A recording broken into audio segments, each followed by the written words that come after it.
And greetings and welcome to the QCast. This is season 6, episode 4. And this is one of my favorite episodes every year because I get to talk about my alma mater, get to talk about my guys, the Illinois Wesleyan Titans. And I do that with the head coach of Illinois Wesleyan men's basketball, Ron Rose. And Ron, I got to give you some stats here. So first, you were the first ever QCast guest. That happened on March 15th, 2021. This is QCast appearance number 10, which makes you the all-time leader in QCast appearances. Did you ever think back on March 15, 2021? I've asked you this before, but I don't know really if your answer was truthful. Did you think the QCast would catch on and that you'd be I never around thought 10 it'd times? make it. I didn't think it'd get to number two. I didn't think anyone would watch you and I talking. Are you kidding me? Well, the key is that shortly after you, I had Sikma on. That gave it street cred. Then I got Yeah. Spear on, and it kind of took off from there. So here we are all these years later, season 6. And by the way, I think this is your 20th season at the Yeah. helm. Is that right? Yes. Hard to believe, isn't it? Hard to believe. 20th It season. it, it has flown by. That's crazy. Yeah, I'm 53, about to be 54. I don't remember that I was 33 when you got the job. I felt Well, like you're I was so old mature then. back then. Man, I you were at the press conference. I was with Art You were at the, Kimball. with Art Kimball. And boy, you hit 20 and you start looking back and think of guys like Art Kimball and so many uh, friends and Titan fans you've gotten to know along the way. It's been a great ride so far. We're at another start of a season here. So we open in a couple days in the Sikma Invitational. Exciting times ahead, obviously. And it's really been a cool off season for you because this is one of those overseas trip years. You had a Yeah. trip to Portugal and Spain that happened in August. It seems like a huge advantage the years you get to do that. Talk about like what that gives you in terms of a head start. Well, first, the experience these guys get to go overseas for 11 days with some of your best friends, play international basketball, something they'll remember the rest of their lives. Right.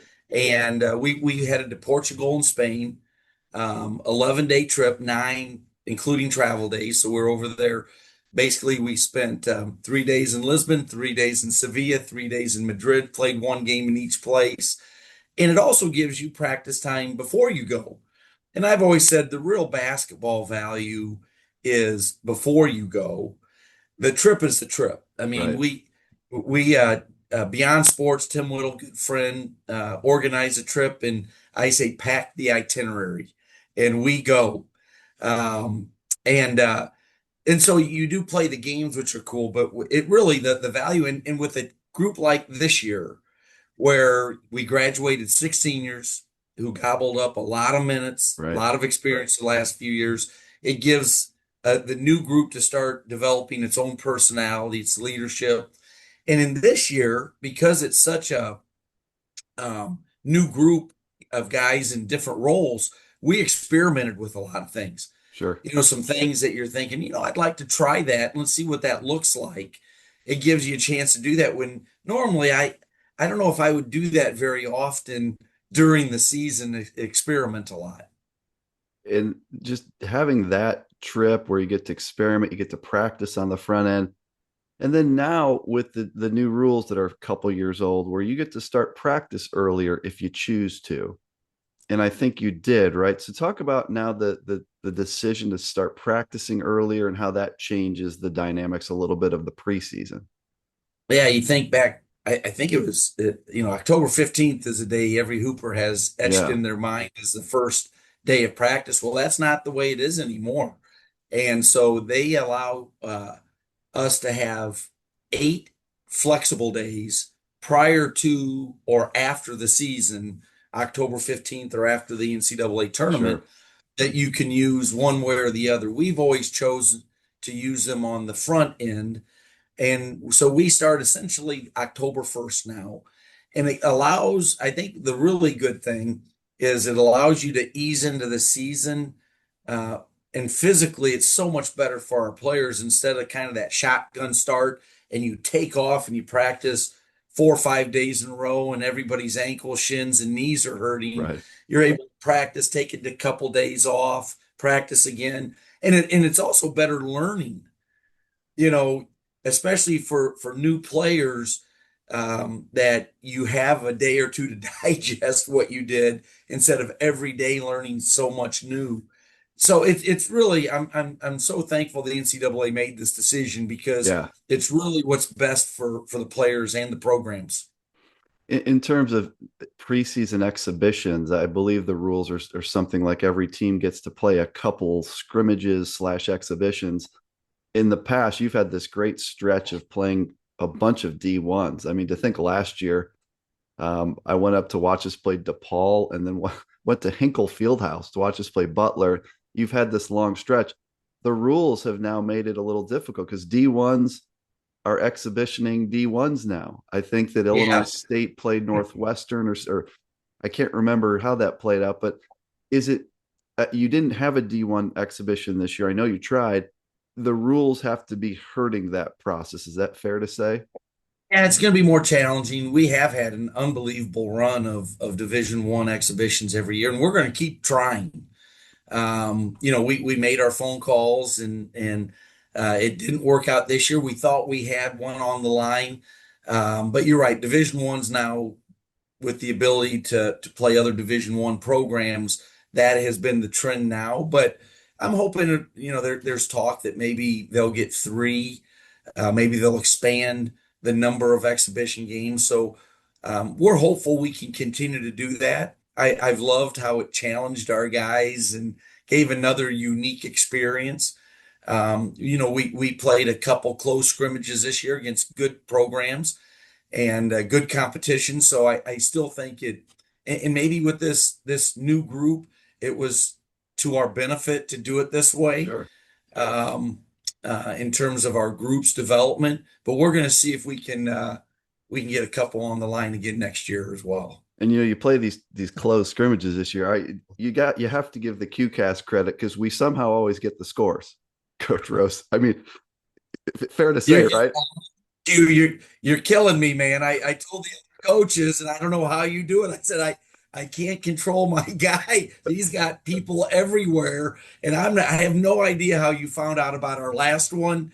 I'm not even going to ask. Yeah, don't But ask. you've got tentacles around the country somehow. Just it's a lot of it comes down to the hashtag D3 moms. Remember, if there's any moms in the building, the scores are coming my way. The other team's parents are a risk factor here too. Remember, so I just wanted to give you a shout out that I did my best to not post any details of either of those closed ones, except I threw in a score too, just to satisfy Titan Nation. But Opponents' moms, why you?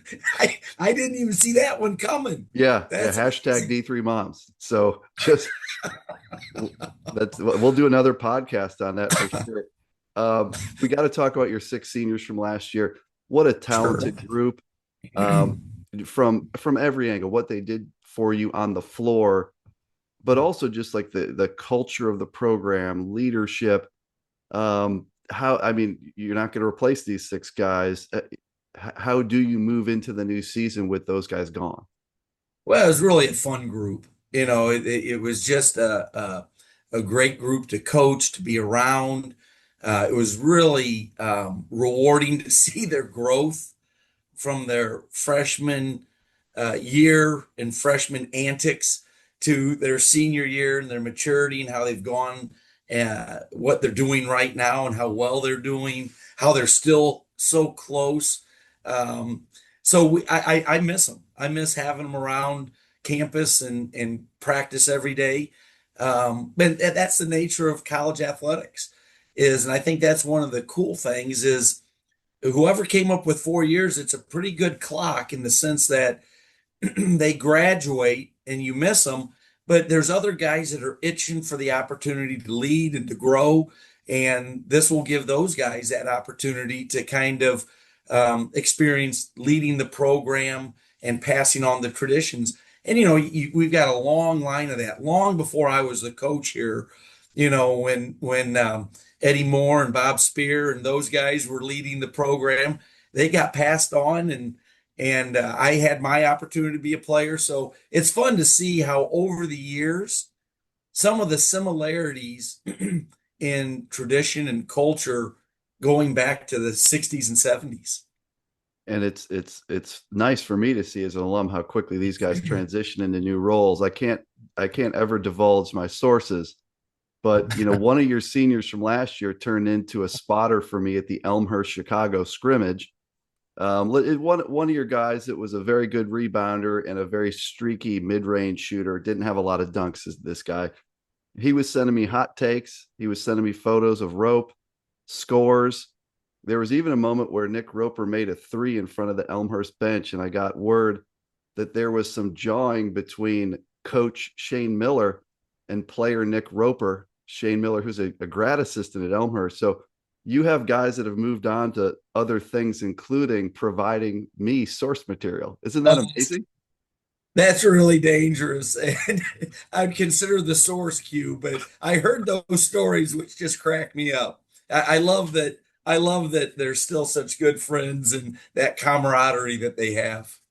Um, let's talk a little bit about this team, because I think the way I look at this as an outsider is it's a really talented team that's ranked and should be ranked, but it's a totally new team. Like, you returned a lot, you lost a ton, but you returned a ton.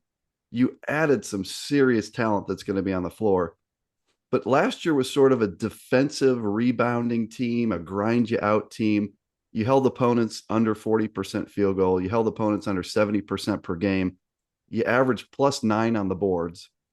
It seems to me like you have a different team that's a little more offensive minded, shooting minded, passing minded. How do you contrast like this new team with what you just had? Yeah, it would be a heck of a ball game, I think. And every year, uh, as a coaching staff, we list what do we think we're really good at or can be really good at. What are areas that are concerns that we need to really work on, and so and if you did that list from last year's team to this year's team, it would be different. I think this year's team is going to have its own unique strengths and its own unique things that we're going to have to continue to get better at throughout the season. And you don't replace some of the you can't replace the experience that last year's team brought. You can't replace the size and physicality a guy like Hakeem Williams was a real weapon on the defensive end. But Hakeem didn't come in as a freshman, a defensive weapon. He Right. developed into that over his time. But not many people in the country had a guy like Hakeem that you simply said, hey, guard that guy. Don't let make every and we didn't have to adjust our defensive system very much to accommodate the other team's best player. You just Right. said, Hakeem, make everything hard on him. Well, that's unique. But not many people, not many years in my career did you have a guy that you just could do that. So we're going to have to do things a little different. I think if you watch us play, though, I think there's always the foundation of the program, but then you always also have to adjust to each particular team. We do early on. You can see the offensive ability this Sure. team has. I have said watching practice, I think as the year goes on, we're going to really develop into an elite passing team. These guys can really see the floor, they find the open man, and then the ability to make shots is really a strength of this group as well. Defensively, we're going to have to continue to grow, but what I love is the willingness to defend. And I think as a group, we're going to have to be a really good team defensive team group. And I think we're going to be. You mentioned your staff. So coming into the season, Andy Etheridge, Bobby Wheat, Liam Thompson returns after some time at Wabash. Logan Christensen. It's funny, when I lived in Lincoln, Nebraska back in 2011, 2012, we had season tickets to the Cornhuskers, and our seats were next to one of my State Farm coworkers, John Christensen. And Roe and I would always be at the Husker games and with John and this little kid. And that little kid, Logan is now like helping lead the Titans. And so welcome to Yeah. Logan Christensen. Welcome back to Liam. Bobby Wheat has been awesome. Andy, of course, one of the top assistants in Division III. So you have a really strong staff. And to just talk a little bit about your group there that's there to help you. Well, so fortunate. Uh, you list those guys, and it's just a incredible group of men and mentors and guys that are in coaching for the right reason, that have a passion for coaching, passion for helping young men grow.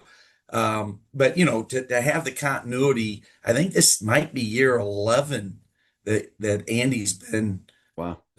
here. I mean, how fortunate is that? Yeah. Um, and so he knows everything that goes on and has his Sure. hand in everything. Certainly that he does a great job. Getting Liam Thompson back was big. Yeah. Liam brings walks in, and I mean he's ready to be the top assistant anywhere in the country. And so he's given us a real shot. Bobby Wheat, I mean, he talk about a basketball guru. He's the guy that will send texts at 3 in the morning. He's watching film and he noticed something. He's been invaluable. And I believe this is year 8 with Yeah. Coach Wheat. And then it's fun adding a guy like Logan, the young guy in his first year of coaching, the enthusiasm, the excitement that a young guy. And I love that, we're all kind of in different stages of our coaching careers. So I do think our guys really benefit from having, kind of different guys in different roles, even within our staff. But incredibly fortunate to have the group that we have. We're getting ready for the Sikma tournament. Each coach has one team they're responsible for. Sure. And so to be able to do that and to bring that type of focus is a huge advantage. It's a really impressive group that gets after it on the recruiting trail. Couple other things before we get into talking about, we're going to talk about each of the 20 players, which people appreciate every year when we do this. You added a couple transfers this year. Over the years, you've had some transfers. You haven't had a ton of them. Certainly the program has been built around 4-year guys, but you added a couple guys in Casen Lawrence from Division II Truman State and Brady Ruggles from Division I Air Force. I believe you recruited both of these guys out of high school. I know you did with Casen Lawrence. Talk about the opportunity here to bring in some talent from the transfer portal. Well, I think, being year 20, I think we've had 7 transfers. And so, including these guys. So it has not been something that we actively do. We're not portaling, Right. sitting out there. But if it's the right fit, I mean, I think that's the big thing is we knew these guys prior. It's not kind of a flyer that you're taking a chance of. We don't really know this young man. We don't know if he'll fit in. We don't know his ability level. We knew these guys, and it has to always be the right fit at the right time for the program in terms of the culture, but then also the roster. And they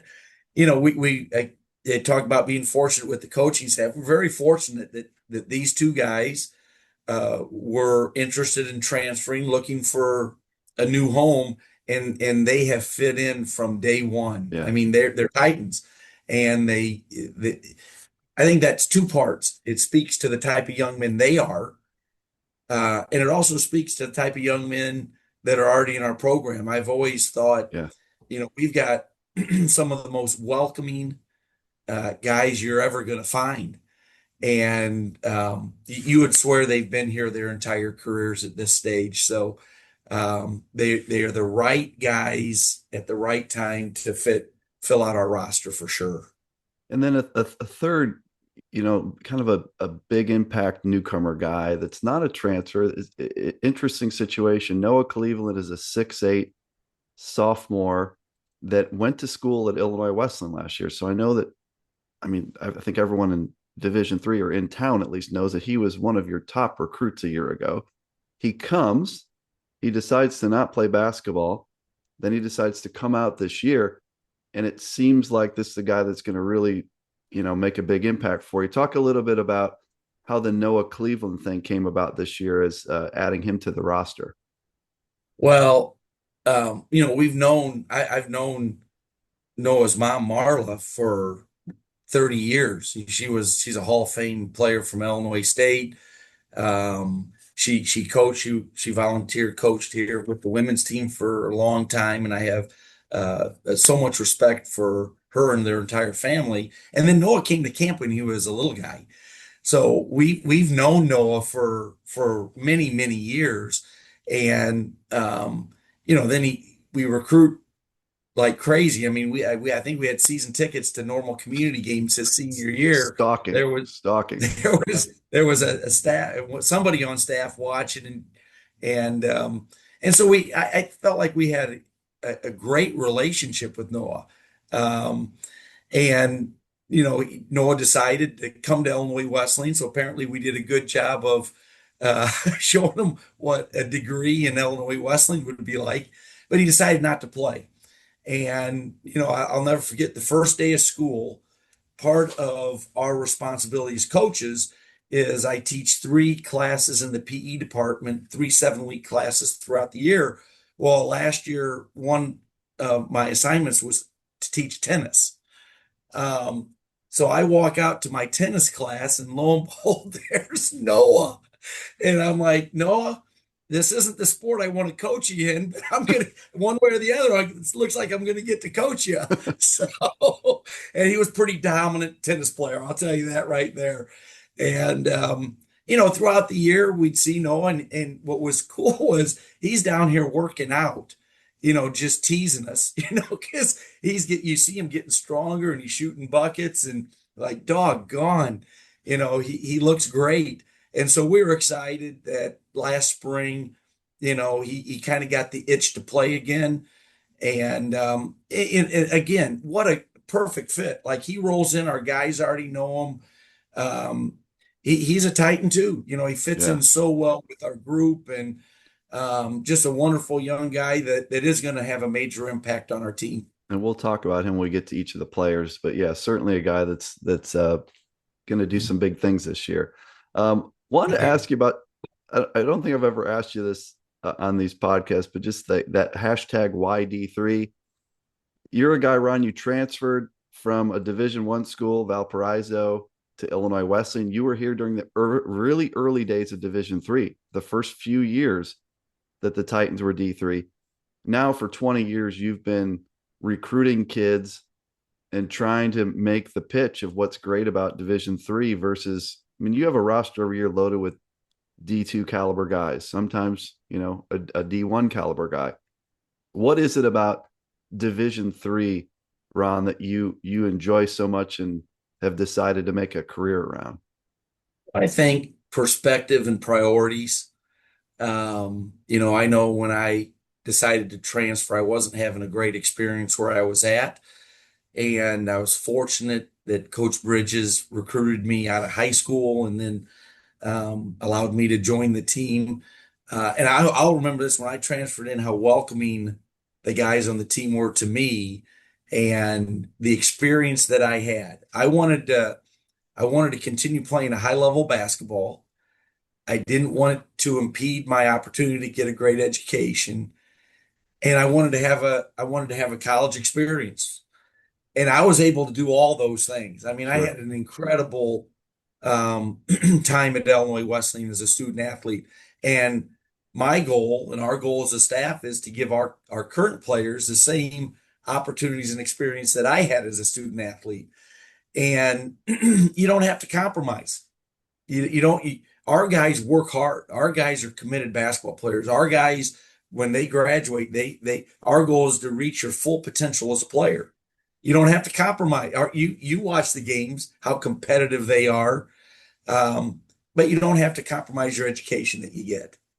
And then if you see the amount of fun that these guys have as a group and the lifelong friendships, and you go to wedding and there's the recruiting class or there's a bunch of teammates, it's just it's what it's college was meant to be. I hear Dr. Zanger saying all the time about Illinois Wesleyan. is what college was designed for. And we really feel that about the basketball program and being a student athlete at the Division III level. Yeah, I've said that recently just on social media is that with where Division I is going in some ways, you just kind of shake your head a little bit and how far it's gone from where college athletics started. And it does seem to me like Division III is what college athletics was originally meant to be. And in my opinion, kind of what it should be. Kids going to school first, being part of a really competitive team, working just as hard as the kids at any other level, competing. So really well said. Um, the CCIW this year, there's been a couple years recently where you could look at things and say a little bit down. I put that in air quotes. The league's been fine, but maybe a little bit, maybe a few less top 25 caliber teams a couple years recently. I think a lot of that has to do with the post COVID extra year stuff and teams around that had those, and some of our teams not on occasion. Whatever the reasons, it seems like the league is back to sort of where it's always been. Because I look at how good Carthage is. I voted them number 2 in the preseason. I had Carthage 2. I think that they're underrated wherever they landed in that poll. I think they're fantastic. I think Wheaton has a chance to be outstanding this year. If you look at all that young talent they have, led by Soren Richardson, they have some freshmen. Augie looked really good to me last night. You talk about the Elmhurst and the North Centrals, North Park with tons of talent. Without No listing, doubt. yeah, without listing everyone, how do you look at the league this year as you kind of get ready to think about league games starting soon? I mean, I think you play, is Carthage the opener? What? There's a league game that's really, really early this year, is what I remember thinking. Yeah. Yeah, yeah. No, I said this last year to people when they say, they implied the CCIW was down. I say only the people that don't coach in the league say that. I'm looking at preparing for each of these league teams, and and it's still a league that on any given night anybody can beat anybody. Sure. That the rivalries, the competition, the quality of play. And I would agree with your assessment, though, that I think I think several teams are making a jump up this year. That they're growing into again where we're going to have more teams in the top 20, top 30 in the country. I remember years where there were four, Yeah. and they're the early going. I've caught a few of the games. I've been really impressed. We, I think we're off to a great start as a league. I think that's very important, Absolutely. especially NPI era of getting strength of schedule. So it's good to see the success the league has had early on, and I think it's going to be a dogfight. In terms of you mentioning Carthage, yeah, I mean they have everybody back and bring in Antoine Nesbitt there. They clearly are a top 10, top 5 team in the country. Yeah, yeah, they're really loaded, and Ryan Johnson leading the way, but a loaded cast. His brother's there, and Antoine Nesbitt, and all those guys from last year are back, so they have a chance to do huge things this year. Let's talk about your guys, because you have a 20-man roster. You have 4 seniors, 6 juniors, 6 sophomores, 4 freshmen. Kind of a really healthy balance. And when I look at each of those 4 groups, you have serious talent in each of those 4 classes, which really makes for a healthy program. There was someone tweeted last night a screenshot of the starting 5. There was a varsity reserve game. I believe they played Danville Community College, which was streamed, and I didn't know it. Otherwise I would have been watching it. But I was looking at the starting 5 of the varsity reserve game, and it was like 6'2", 6'5", 6'5", 6'6", 6'9", and really highly regarded recruits that are getting a chance to kind of learn. Before we get into each guy, your roster, Ron, like the recruiting it's taken to get this group, you have a very uniquely talented roster of 20 kids here. Yeah, and I'm going to give our staff a lot of credit. You mentioned it earlier. Um, Division III recruiting is intense. There's a lot of work that goes into that, and we take it very seriously in terms of trying to identify Illinois Wesleyan Titans, guys that we think fit the campus, fit the program, that can come in and thrive in every area of their life. The basketball piece, the social piece, the educational piece. And Andy Etheridge, when a few years ago, when he joined, was hired full time, got the recruiting coordinator tag, where he's kind of the guy that Yeah, coordinates all the recruiting efforts. And having a larger staff that we mentioned earlier, we're able to do some things again that maybe other people don't have the ability in terms of evaluations, building relationships. But I couldn't be happier with the roster that we have, going back to the type of young men we get to coach. Um, the culture, the team dynamic is tremendous right now. So, and like you said, the balance. I mean, I think if you look at the balance between classes, the balance in positions, it's we're really in a good spot right now. absolutely. And I'm going to start out with your senior class, and I'll start with your two co-captains here. One of the co-captains, and for each of these kids, just give us a little snapshot, a little soundbite of what this player brings to the table. Nathan Boldt is a 6'10" forward from Barrington. Yeah, Nate, unfortunately, he's been slowed this preseason with an injury. He's joined practice this week, so he's kind of reacclimating to live play. Nate's fun because of the evolution of his game. And I always said this, Nate he can play with anybody. You throw him out there with a bunch of pros, he fits in. He can acclimate on the floor with any group. Part of that's because of his versatility, part of it's because of his intelligence. He is a really smart basketball player. I think when he was younger, he had a tendency to defer, to older guys and just kind of fit in the shadows. And I've said all along is, when he becomes that upperclassman, he's going to naturally become more aggressive. And he has, and it's really fun is kind of going back to the growth of these guys over 4 years is the voice. And he's one of our most vocal guys. He sees things Sure. on the floor, he points things out. And he's really taken pride in kind of passing on the Titan way, helping these young guys in our group. Of those 20 guys, 8 did not practice in a Titan uniform last year. Great So point. that's a big percentage of new players learning our system and how we do things. And Nate's been a major voice in doing that. In terms of a player, we saw it last year. He's 6'10", runs like a deer, can guard 1 through 5. Yeah, And he started learning how he can impact games, what made him unique. And he can contest shots, he rebounds. And then I think what you see is his versatility offensively too. He can handle pass and score. So we're really high on this type of season Nate's going to have this year as a senior. yeah. He had a great second half to last year. I thought made some big shots and big plays for your team.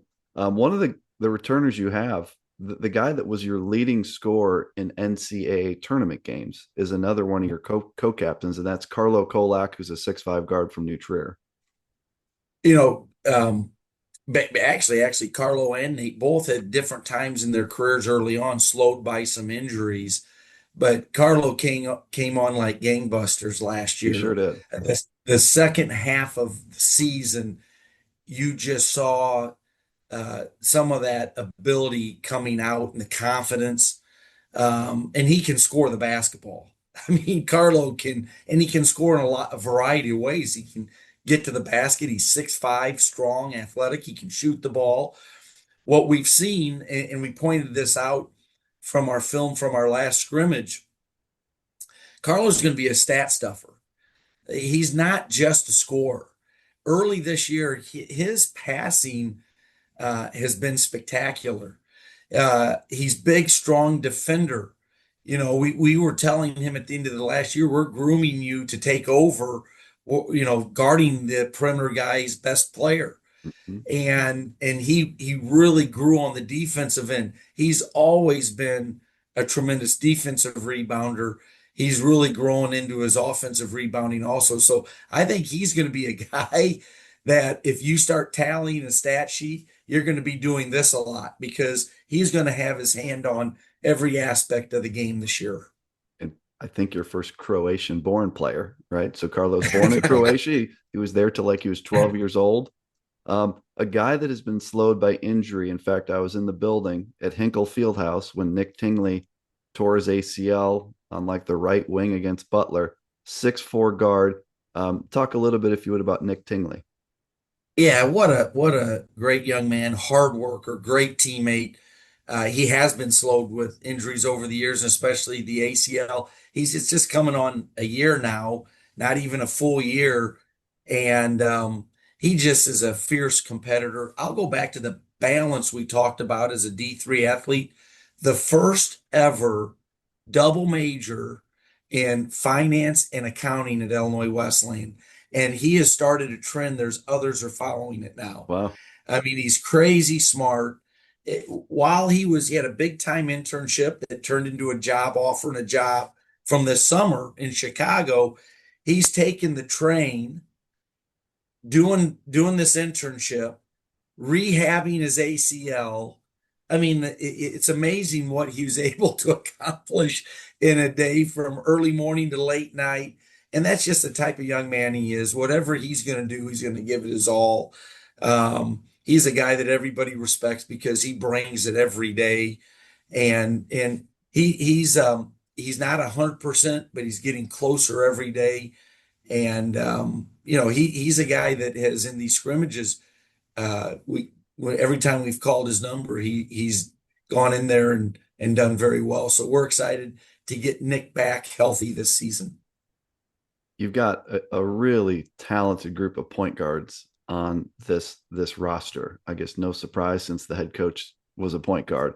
But David Williams, a 6'2" senior point guard. Talk a little bit about D. Will.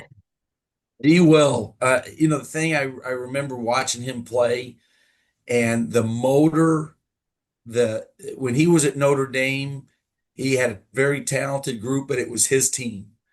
Like he was the voice, he was the motor, he was the floor general. And I just remember thinking, golly, that's a guy you want on your team.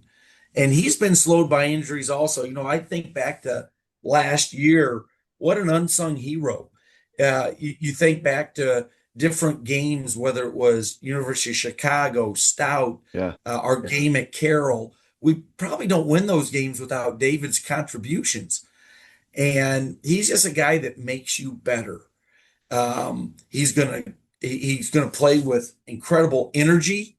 He's going to defend. He's going to move the ball. Like the level of play elevates when David's on the floor, and everybody wants to play with him because of that. We're going to move on to the junior class. This is a really talented group of six. Starting with, again, I've told you this before, is, the Kuehl family, huge reason that I'm a Titan fan, starting with Jeff and my classmate and fraternity brother, Steve, who's Brady's dad. But Brady Kuehl is a 6'7" forward. Talk a little bit about Brady, if you would. Well, it's kind of fun in the sense of you bring up the family. I played with Jeff. He saved my butt many times when I got burned, and he blocked the shot. And what a talent Jeff was. Great player for the Titans. And so I got to play with his uncle. I got to see his dad, Steve, and he was a tremendous player. And Brady's kind of a combination of the two. He is. And the thing about Brady, he continues to improve. He's dealt with injuries also. Last year he was competing and was in the mix to get an opportunity to get on the floor, and then he had an injury that kind of took him out. And by the time he got back, we were kind of rolling, and it was later in the season. But he's had a great start to the season. He's a sponge. He's a freaky good athlete. Yeah. He can shoot the ball. He can stretch the floor. He's kind of toggling back and forth from the 4 and the 5.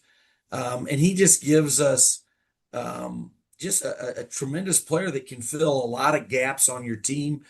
I've always, the challenge for him is, you lose Marco Anderson, who was just such a rebounding savant. We've challenged Brady, can you be that guy, but do it above the rim? Marco didn't get a lot above the rim, but he got everything below the rim. And I think Brady can bring that type of mentality to our team this year. Yeah, really talented, bouncy forward. Can't wait to see him on the floor. Um, by the way, I had some of your guys on the QCast, Coach Rose. So I had Mason, Nathan, Josh, Karlo, and Jackson on an episode. I think it might have been the season opener, and they were outstanding. One of the guys that I got the most notes back about was like, that guy's super impressive. Is Jackson Niego, a name known on the South Side, Niego, but this kid is a hooper, 5'11" point guard. Talk about Jackson. Well, I listened to that episode. Someone said you have got to listen to your guys.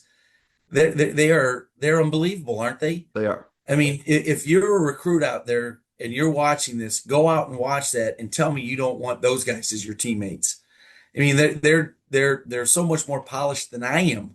How they communicate, and they just ooze Titan basketball. So thanks for doing that. I thought they represented the program incredibly well, and Jackson Niego is impressive. He is, he's the teammates respect him so much because to have the perspective he has at his age is really unique. He shows up every day, works his tail off, leads. He's a guy that is so disciplined in every area of his life. And he's a guy that when you say, do the right thing, he just does the right thing over and over. And talk about basketball. What a terrific player. He is that floor general. He's been playing since he was a freshman, backed up Yodes as a freshman, and smart, tough. At this stage, he's got 2 years of college basketball under his belt. He understands what we're trying to do. What a luxury to have Jackson running the team and on our team this year. Yeah, he's fun to watch, and he's a really tough kid.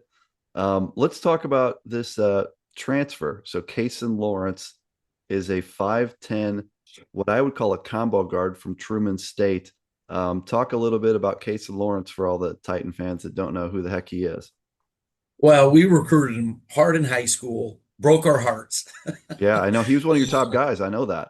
Oh yeah, and it a couple things when you recruit, you see the talent, you start picturing them in your program, but then you get to know the young man and you think, golly, would I love to coach him?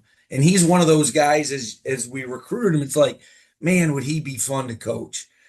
And so we're very excited that he's here. He's exactly the young man that I thought he would be, and I thought how much fun it would be to coach him.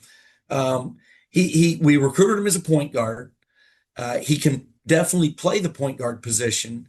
I think at Truman, they had a little point guard that played a lot, so they slid Casen off the ball and was kind of their marksman. And he can really shoot the basketball. And so he can do either. He wants to be a college basketball coach. And so he brings that kind of mentality. What's been really interesting and fun to see here in the early going, you join a new program. He didn't say a lot those first few weeks because he's just trying to learn. But as he's gotten more and more comfortable, you start hearing his voice more in practice. During these scrimmages, he's coming up, asking or suggesting things that we can do. He has a great feel for the game, in addition to a really dynamic skill set in terms of dribble, pass, shoot. And just to stress, I mean, you've had a lot of great shooters in your 20 years. I think it's fair to say, just to stress, this kid is an elite shooter of the basketball that probably stacks up with whoever those other top guys. He has to prove it when he gets on the floor, but shot like 40% from three at the D2 level, like Yeah, elite add him to shooter. that list, Q. Add him that at that list. He if his feet are set, he's one of those guys when he shoots it, you think it's going in every time. It's a clean shot, it's a smooth shot. Um, and he's got that shooter's mentality. He's confident with it, doesn't take long to get it off. And that will add a great dynamic to our offense. And I think we're gonna throw number of guys out there that can shoot the basketball, but add him to the list of Yeah. guys, Titans that can really knock it down from the outside. Another transfer we talked about earlier. Let's get into this one a little more. Brady Ruggles is a junior academically. I think he has 3 years left eligibility wise. He's a 6'6" guard. Talk about Brady Ruggles. Yeah, he brings, you say that 6'6" wing, and he's just kind of a bucket. Brady can score in a variety of different ways. He can shoot the ball from the three. He's got a terrific pull-up jump shot. Sometimes when you play really good teams, you don't always get the shot you want in the first 25 seconds. You need guys who can create shots on their own, and Brady's a guy that can do that. And then he has, at 6'6", he's got the size. Um, he can do a little bit of everything on the court, and I think he's going to be one that is going to get better as the year goes on, as he gets more and more comfortable in our system. He didn't play all of last season, and so he's knocking off some of that rust. We got several guys that are toughening up their bodies because the grind of a college basketball practice, and we've seen over these whatever it is 4 6 weeks we've been practicing, him continue to get better and more comfortable on the court. But another young man that we knew in high school, you know, we've got a lot of these. You mentioned the Niegos are a basketball family, the Ruggles are a basketball Absolutely. family. We've got a lot of basketball oriented guys on our Yeah. team, and there's something to be said for that. When you grow up in the gym, just your understanding, your instincts, and Brady has really good instincts in that way. Comes to you from Division I Air Force. Um, One of the guys that has the most experience, or one of them, is Mason Funk, who's a 6'5" guard that's been part of it his freshman year, his sophomore year. Really, really talented kid. Talk about Mason Funk. Yeah, he brings a wealth of experience.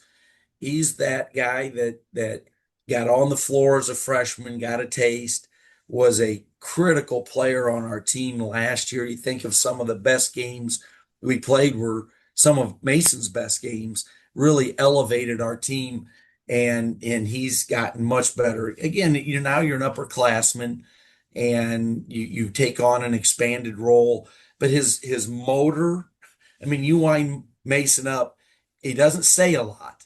He just plays and plays and plays, and he just goes. He runs the floor. He goes to the glass. He drives it. He shoots it. He's one of the best cutters I've ever been around. His instincts for cutting and reading that are you can't teach. And defensively, he's got those long arms. Yeah. Uh, he's disruptive. He gets deflections. He blocks shots. He just you put him out there, and he's going to have an impact, and he's going to be disruptive on both ends. He's had a great preseason also in terms of just growing, feeling confident, and he's just a guy that you bring energy. He's fun to watch play. He's there's several on our team that if I wasn't their coach, I'd pay to watch these guys play. He's just a fun guy to watch. And great size. I mean, I saw Mason at the golf outing there in September, and I mean, he is all of 6'5". I gotta believe he's more 6'6" than 6'5", and he's got these big shoulders now. And to have him at like a wing spot, I mean, he's a big kid, isn't he, Ron? He is, and he plays big. Yeah, You know, you can have big kids that don't play big. He and his versatility.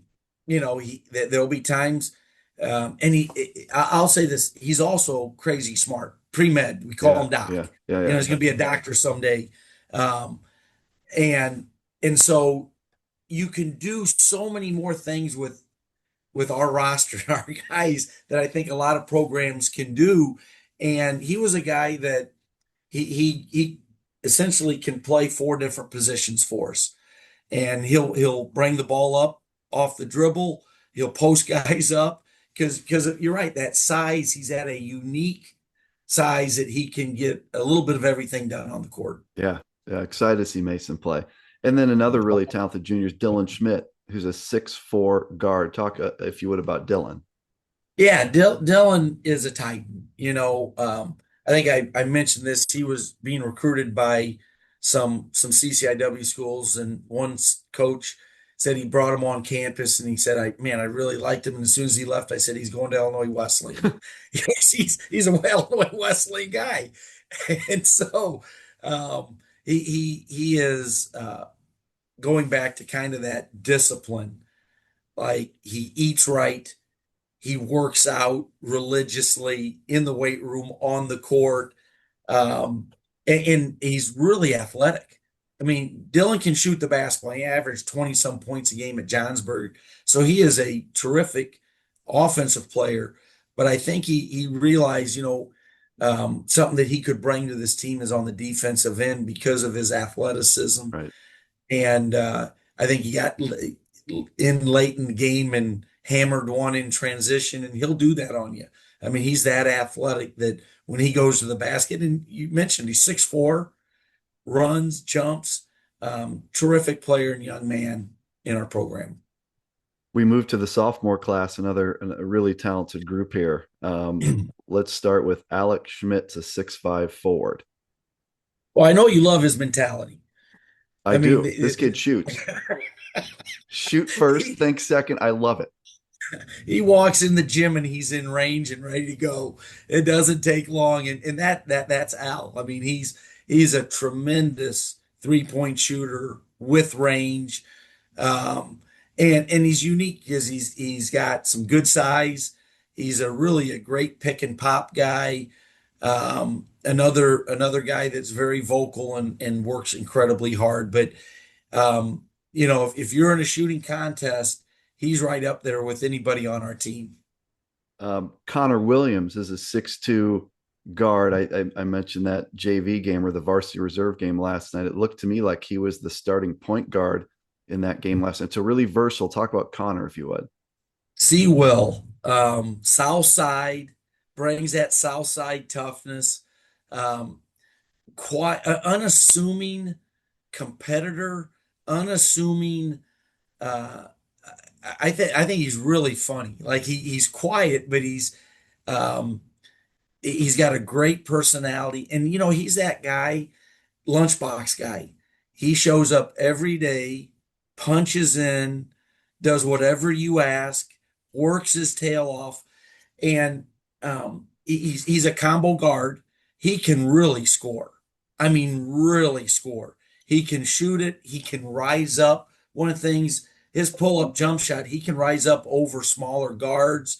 He's crazy competitive. At the end of every practice, he is. I mean, we run him like crazy. I mean, he's out there and he's chasing around Jackson and Josh, and then they're chasing him around, and then he's just a guy that we're really excited about. He can play the one. I think he's probably, as he moves along, will probably play more too on the varsity because of the point guard position. But every time he has the ball in his hands, he's growing as a player. And Danville was chasing him around last night, and he handled it with great poise. Stag High School, South Side. I'm always all about the South Side recruits, obviously. So looking forward to seeing Connor play. Alex Miller is a 6'5" guard, another guy that was a starter last night in that varsity reserve game. Yeah, our first JV varsity reserve game, he put up 40, Oh my scored goodness. 40. And Alex is a guy, when we saw him in high school, his plus skill that jumps out at you when he was in high school is ability to shoot the ball. I mean, he is an elite 3-point shooter, and he shoots a jump shot. He's 6'5", all of 6'5", and elevates on that jump shot. I mean, he can shoot over the top of people. And I think he's just learning that he doesn't have to be wide open because of his size and release. But we really challenge him. You're going to have to get stronger, Alex, if you're going to, compete at the college level. Holy cow. He came in, and I don't know if you watch him, he's a brick house. I mean, he is put together. It's one of those where, and you see this with guys, he started lifting like the results, and now it's an obsession. I mean, he is, and our whole team is really a group of fit guys, disciplined guys. I need to find some of their discipline at the dinner table, but they're so disciplined what they eat, how they work out, and he's one of those guys. He's also the guy that you tell Alex what you need from him, and he's going to do it 110%. He'll run through a brick wall. He will literally run through a brick wall for you. He plays with, he just plays incredibly hard. I mean, he just goes. Alex, you got to go to the glass. Man, he's going to the glass. We need someone to set a screen. He's going to set that screen. And well, how fun is it to coach a guy like that? And you connect that with the type of teammate and young man he is, and he's going to be. We're really excited about Alex and what he brings to the program. I didn't realize he scored 40. Then, and that's pretty. That's He's coming. That's a lot of points. I think there's a sleeper guy here in this Anthony Kemp. He's 6'5" guard, because if I have it right, an absolute high school stud as a junior, I think Bradley Bourbonnais, and then he was hurt. I don't think he played his senior year or missed most of it. And so it feels to me like this, had he played as a high school senior, that he had some opportunities higher than Division III. What's the status of Anthony Kemp, and tell us a little bit about this 6'5" guard. Yeah, first, Anthony's one of those guys that is just great for team morale. Meaning, like, he's always on. He's got a personality. He's funny. There's stuff going on. When he's around, there's energy. And so, you look over the team eating together at lunch, and usually whatever groups he's with is laughing. So he brings that personality to the group. In terms of a player, he didn't play at all last year. Right. He came to practice and watched practice, but he was just rehabbing, trying to get himself healthy. He is a lot further along than I would have ever imagined sitting out last year. Spain was really a great opportunity. You talked about, for him Right. to be able to get those practices. Part of it's toughening his body back up for the grind, but he is coach's son. Dad coached him at Bradley Bourbonnais. He's got an incredible feel for the game. He sees things on the floor. We mentioned Mason cutting. Anthony's the same way. He sees opportunities to cut. He has perimeter skills. Like, he can really pass. Sometimes you can lay things out and help defender rotates over. He sees the open man. He knows where the ball should go before the play. Right. Like, he's seeing a pass ahead. But he can drive it. He's a big body. He gets inside, knows how to use his body. He is best way to say it, he's a really good basketball player. Anthony Kemp is a really good basketball player with great instincts, and He's. I thought we were just going to have to ease him into it. He's caught up pretty dang quick.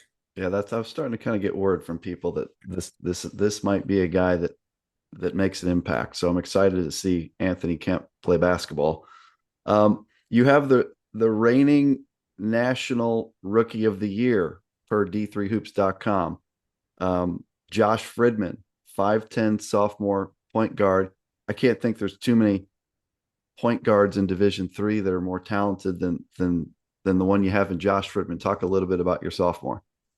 Well, the first thing is um, he plays with a joy. He loves it. I mean, you can just see it how he works at it. He has I don't know if you call it a boyish exuberance about him, but he just loves to play basketball, and you just see it when on the court. He plays with incredible energy, passion, smart. I mean, he's the guy that uh, you tell somebody else something once, and he's got it. You don't have to. He's not. You don't have to tell him a second time. He picks things up incredibly well. It's been a tough spot last year. He's starting as a freshman point guard with a bunch of upperclassmen Yeah. on a team that has high expectations. Yep. And he didn't blink. I mean, he Yeah, he just was really goes good. out there and plays. But he's just he's quicker than quick. Uh, I think if you ask guys who's the hardest guy just to guard to keep in front of you, I mean, he's hard to keep in front of you. He's slippery, he's got all the moves. And I thought he played it a little bit close to the vest last year because as a freshman point guard, you don't want to mess up. And he'll have the full repertoire of his passes and game on display. He's just again a fun kid to coach, incredibly fun to watch play. Having played the point and then coached for 40 years, usually I see where that ball should go. That next pass. Sometimes he'll fool me. Like, okay, he's going to just reverse that ball and he'll see something that very few guys see. So he's got great instincts and makes his teammates better. And his voice is, you'll see, I mean, just the confidence to lead a team, his voice and competitiveness is really coming out as a sophomore. Really unique what he did as a freshman point guard. That list of guys that have had that kind of freshman point guard season at Illinois Wesleyan, pretty elite list. You're talking the Adam Douches and Corey Coons, and I think Luke Yoder started part of his freshman year. Like that, it's a really, really tough thing to do. And I thought he was just fantastic from the moment you threw him in there. Okay, let's talk about this kid, Noah Cleveland, who's a sophomore. I guess technically he has 4 years of basketball left. Sophomore in school, 6'8", 4". Talk about Noah. Yeah, the thing that'll jump out is just the unique combination of size, strength, athletic ability. We did a 3-step vert test. He went up 142 inches. He's 6'8", 240 pounds.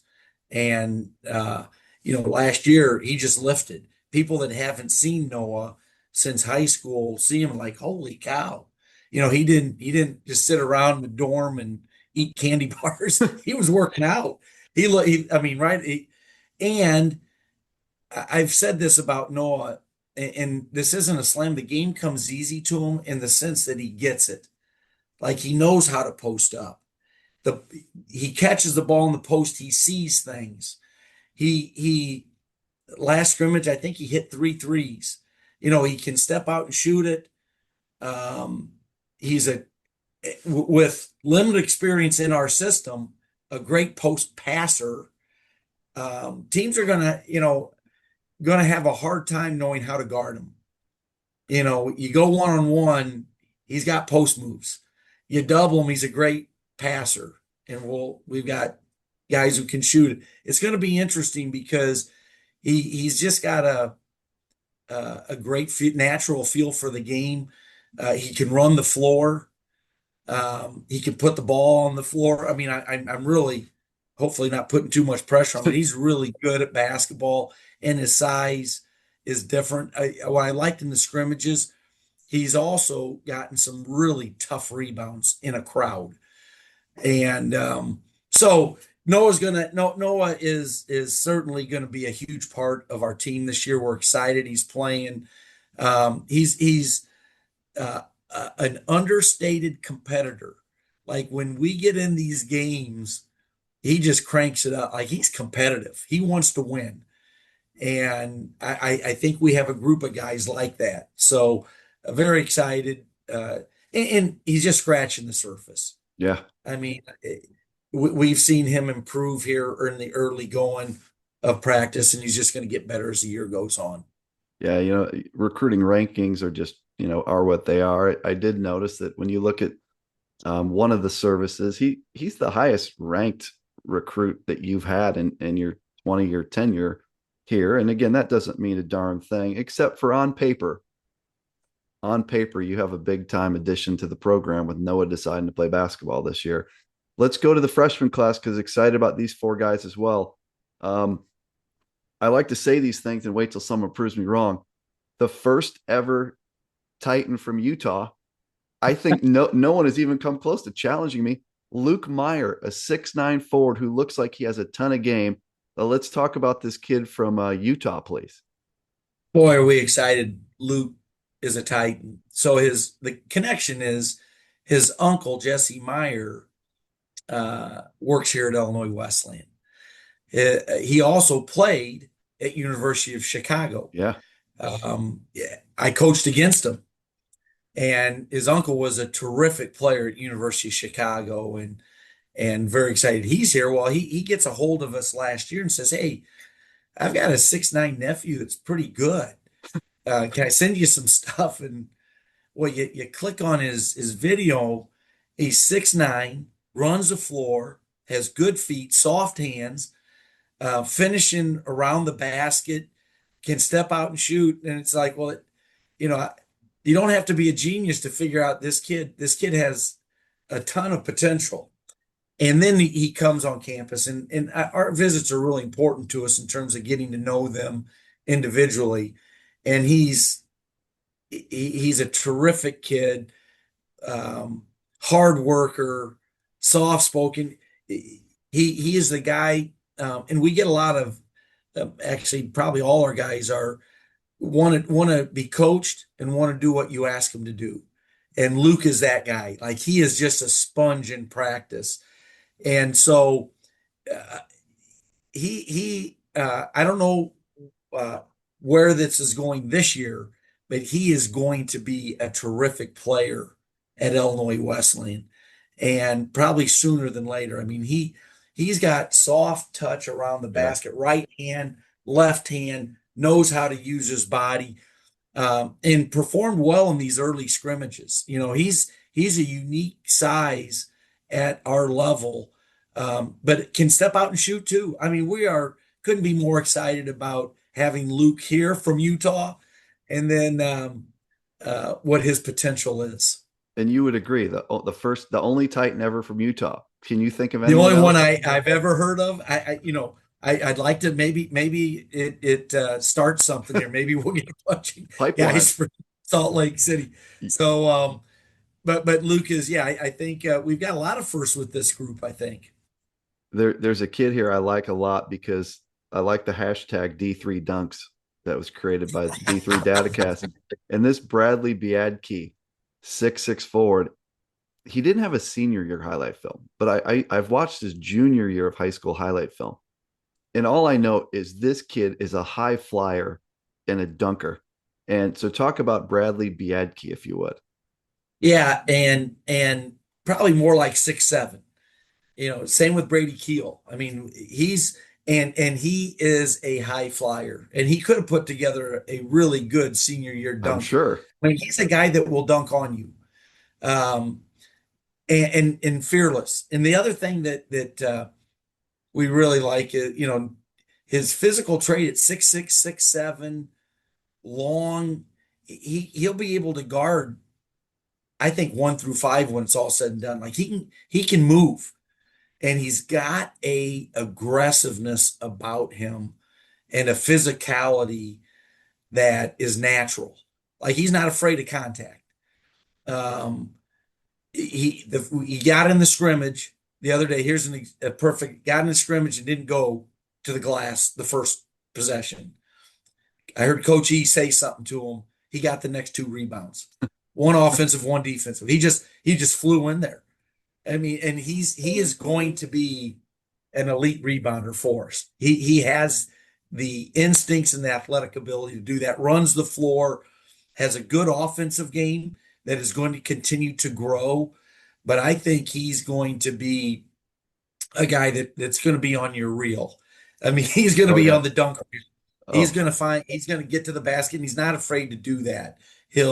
So we're very excited about Bradley in terms of his upside is off the charts. yeah, a big recruit. You won a battle there over some, really high level D3s for him. Two more guys left, and both of these guys, their last names, I have a couple of pronunciation questions, but they're freshmen. So I figured, look, by the time they're sophomores, I will know their names and how to pronounce them. So I have to ask you, Coach Rose, Tucker Sennett, Tucker Sennett. How do we say that? Tucker Sennett. Sennett. Tucker And Sennett. this kid was a hooper in high school, and I know that. So Tucker Sennett is a 5'10 guard. If you talk about this freshman, please. Well, the Sennett family special to me. So Tucker's grandpa was a mentor of mine. Wow. Ed Sennett, Hall of Fame high school basketball coach. I student taught for him. Wow. I was a student teacher. He was the head basketball coach at Clifton Central, and really a amazing coach, but even a better man. And so the Sennett family, Tucker's uncles, Tim, Tom, and Ty, Wow. all were on Olivet Nazarene's basketball team when I was the graduate assistant coach Oh, there. yes. Tim Sennett is a longtime teacher and coach at Normal West. Tom's Sennett's daughter is a freshman on the volleyball team here, lives in town. Wow. So I've known the Sennett there's so many connections. I've known Tucker's dad since he was in grade school. His dad is the basketball coach, so another coach's kid. And so I know what stock he comes from. And again, one of the nicest young men you're ever going to meet, shows up, works incredibly hard, and again, a perfect fit for our program. And can really shoot the basketball. Yeah, a really decorated high school player. And then your last guy, Micah, is it Meiss? Micah Meiss? Micah Meiss. Micah Meiss. This kid, big time all-state player, big recruit, 6'5" guard. Talk about Micah if you would. Another coach's kid. So his grandpa, Tim Meiss, Hall of Fame coach from Eureka High School. His dad, Nathaniel, he's Hall of Fame coach that is now at Seneca, was at El Paso, was Micah's coach in high school. So again, another coach's kid who understands the game, and he's exactly what you'd think of that. Really smart, really versatile, great size for a wing. Handles the ball. When I watched him play in high school, I just loved his court vision. He saw the floor, and we've seen this in terms of how he picks things up, and then he does little things that you don't necessarily have to teach. He just understands the game of basketball, but incredibly versatile. Dribble, pass, shoot, rebound.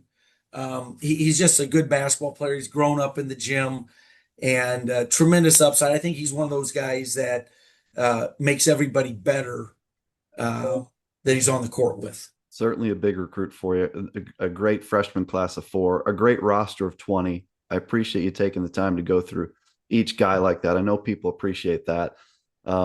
Just to kind of wrap this up, and thanks for all the time. This is our one chance here to really get into this on behalf of the Titan fans, so they know what to expect this season. The Sikma tournament this weekend. So Friday, Maryville versus Oshkosh, the Titans versus Illinois College. It's an all QCast head coach tournament. All four of these coaches are awesome people. They're awesome coaches. They've all been on the show. Characters. Um, just first talk about the field. Four really good Division III programs. Well, we like to bring in good programs, good people, and one of the fun things um, of the Sikma is just the relationships that are built over time. You've helped with this through the QCast, connected me to. It's one reason our non-conference schedule is ridiculous again. Thank you for that, Q. But probably Maryville doesn't come in without your connection and getting Coach Placeris. He's my oh man. he's absolutely my guy. This guy's a little bit of a loose cannon wild card. He's fiery. He is fiery. And his team, Oh I watched yeah. his team last night. His team plays just like their coach. I mean, they have some dudes and they're fiery. So yeah, Well, you say that. I think if you look at Illinois College, their team plays like Coach Schwer, Coach Weir. Now he's 2006. talking about my guy. That's my guy. They play like their coach. The Blue Boys do. 100%. Hard, tough, smart, don't back down. That Steve Schwer is a Titan. That's his team. Maryville plays like their coach, and then Oshkosh plays like Coach Lewis. I mean, it really, and I think that's the goal of any program to kind of take on that personality of the coach and these embody that. Probably I didn't really even think about it until this moment, but three really well coached teams, strong programs, and it's going to be highly competitive. Different styles. There's going to be four different styles of Very different. basketball, so it's going to be an incredible uh, weekend of basketball here at the Shirk Center. Someone asked me do you know anything about Oshkosh this year? Well, I know they beat St. John's, and I said I don't know anything about them yet. I know that they're basically going to have a bunch of big dudes from Wisconsin who can hoop. I mean, that's all I know. I know that to be a fact. They're going to have really skilled guys who are big and strong and are going to grind you down. Maryville's loaded. I mean, they have like five different guys that can do all these different things and a couple absolute studs. Illinois College coach Schwer has built that program up into an MWC power, and they're going to be good. They've lost some guys to graduation, but they brought back a lot of talent. So we look forward to seeing everyone at the Sikma, 5 o'clock Friday, first game. Titans are at 7. Winners versus winners, losers versus losers Saturday. And then just a quick question. Somehow we have to guard Nick Roper this year on my birthday. November 19, we have to play Nick Roper. What a weird college basketball world we live in, where your 4-year stud is now a guy that's trotting into the Shirk Center. I mean, what do you think about that? Isn't it kind of weird that we have to guard Rope? I don't like it. I'm No. gonna be. I'm on the record. I do not like it. Yeah, Rope's our guy. Rope's our guy. I love Nick Roper. Um, but I understand it. I support it. I think it's a great opportunity for Nick. He graduated here with honors. Speaking of which, we are going to award Nick his academic All-American award That's cool. prior to the game when we play each other next week. That's cool. So that'll be a special moment, I think, to celebrate Nick and his accomplishments as a Titan. Yeah, we're not going to have the home court advantage with that cat. He spent a lot of time at the Shirk Center, so it's going to be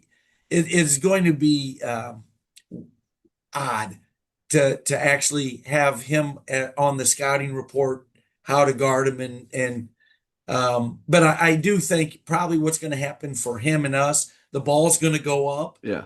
and you're going to be so focused on the game, and the game's going to be the game. But it will be fun having Nick back in the Shirk Center for sure.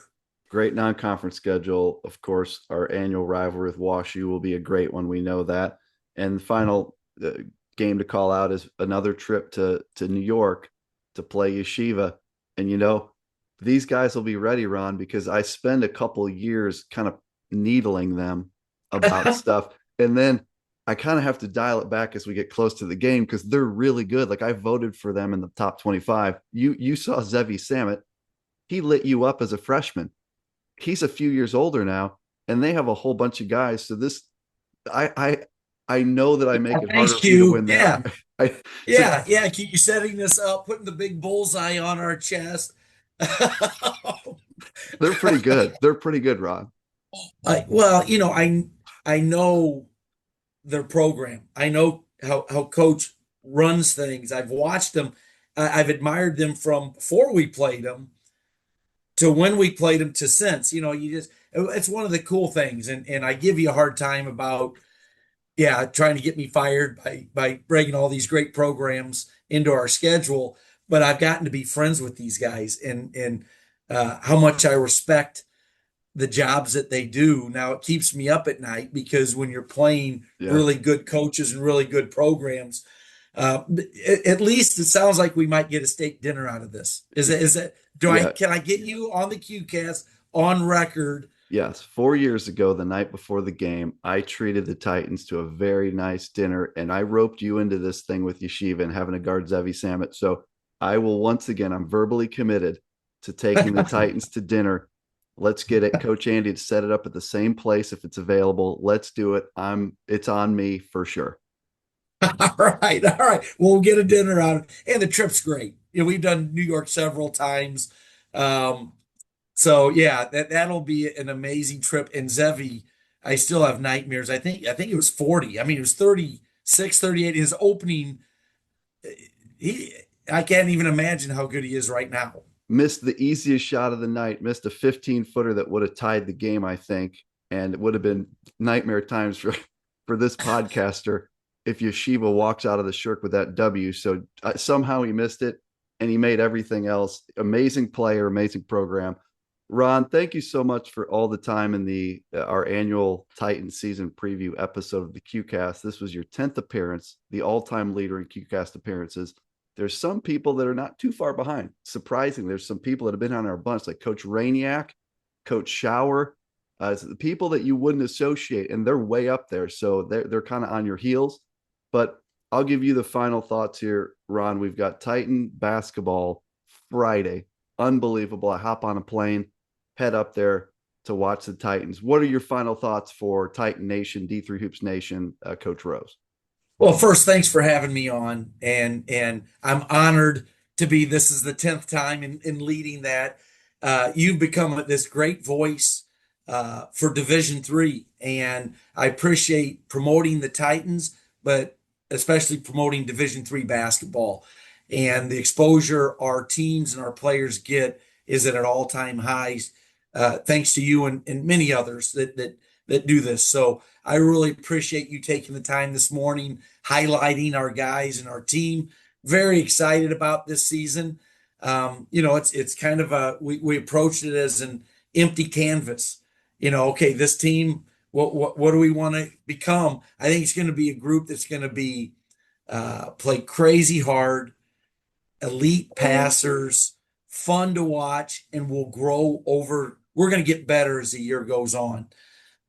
So really looking forward to Friday and kicking this thing off, and look forward to you. You will be here. Is that Absolutely. right? Wouldn't miss it. I'll be there. It's going to be a great time. So yeah, I look forward to seeing that. I'll be there for the early game because I got to catch those two coaches and their kids. So like I look forward to seeing Division III basketball this Friday.